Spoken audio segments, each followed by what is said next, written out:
Pagbasa gikan sa Santos nga Ebanghelyo sumala ni San Marcos. Ugon niya misaka si Jesus sa balay ug ang panon sa katawhan midugok na usab nga tungod niya ana wala na gani sila makagayon sa pagpangaon. Ug sa pagkadungog niini sa iyang mga higala miadto sila aron sa pagkuha kaniya kay matud pa nila kini siya nabuang. Ug ang mga eskriba nga naghilugso gikan sa Jerusalem na nagingon, kini siya hingsudlan ni Beelzebub, ug siya nagapagulag mga yawa pinaagi sa punuan sa mga yawa.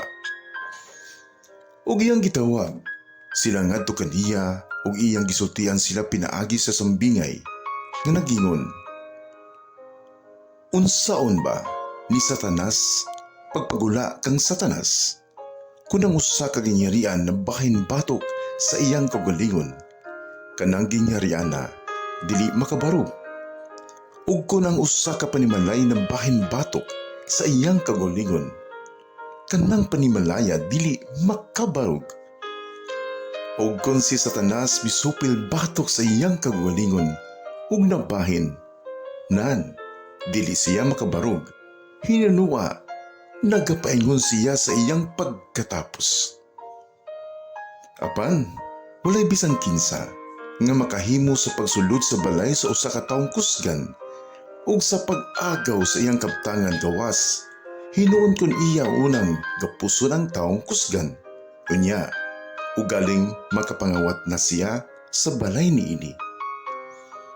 Sa pagkatinuod, magaingon ako kaninyo na ang mga tao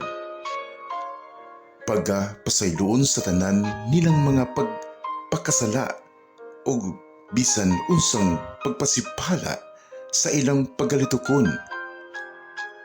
Apan, bisan kinsa nga magpasipala batok sa Espiritu Santo dili gayud pagkapasayloon, hinunua pakasadon siya sa sala nga dayon. Kay sila na nag-ingon man, aduna siya'y mahugaw nga espiritu.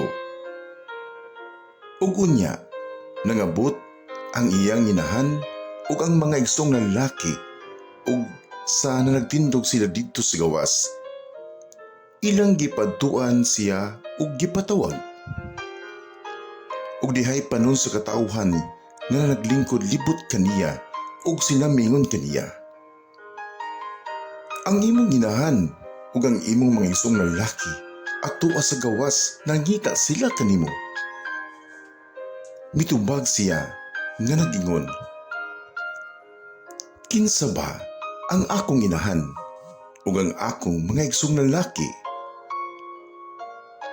Ug siya miliraw sa pagsudong sa mga nag-alirong kaniya.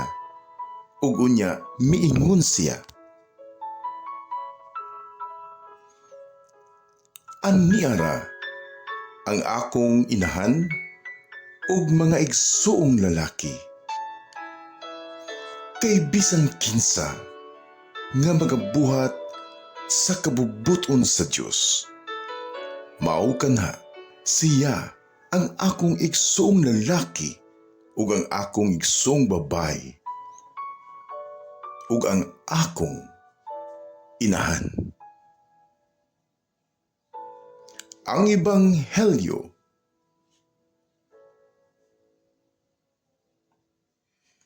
sa Ginoo.